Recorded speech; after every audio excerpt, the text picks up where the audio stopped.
नमस्कार मित्रांनो, जय महाराष्ट्र। देवेंद्र फडणवीस यांना सर्वात मोठा धक्का। महाराष्ट्राचं राजकारण करत असताना फडणवीसांवर राज्याचा राजकारणाचा चिखल केला असं विरोधकांकडून मत व्यक्त केलं जात आहे।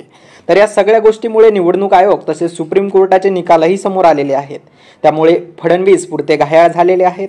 काय प्रकरण झालेलं आहे ते सविस्तर माहिती पाहूया मित्रांनो। त्या अगोदर तुम्ही जर आपल्या चॅनलला आतापर्यंत सबस्क्राइब केले नसेल तर सबस्क्राइब करा।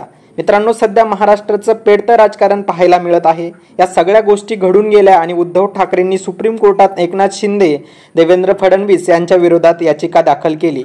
तर खंडपीठाने देखील निवडणूक आयोगाला चांगलेच खडे बोल सुनावले।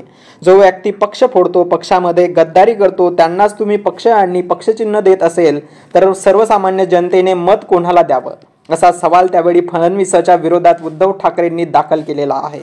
या याचिकेमुळे खंडपीठाने उपस्थित केला, त्यामुळे फडणवीस आता पुरते अडकण्याची शक्यता आहे। मित्रांनो, तुम्हाला काय वाटतं? महाराष्ट्राच्या राजकारणामध्ये भाजपच्या किती जागा निवडून येतील? कमेंट बॉक्समध्ये नक्की कळवा आणि व्हिडिओ आवडल्यास नक्कीच लाईक करा। आणि तुम्ही जर आपल्या चॅनलवर नवीन असाल तर चॅनलला सबस्क्राइब करा आणि सोबतचं बेल आयकॉन सुद्धा प्रेस करा, जेणेकरून असेच नवनवीन व्हिडिओ तुम्हाला रोज मिळत राहतील। धन्यवाद। जय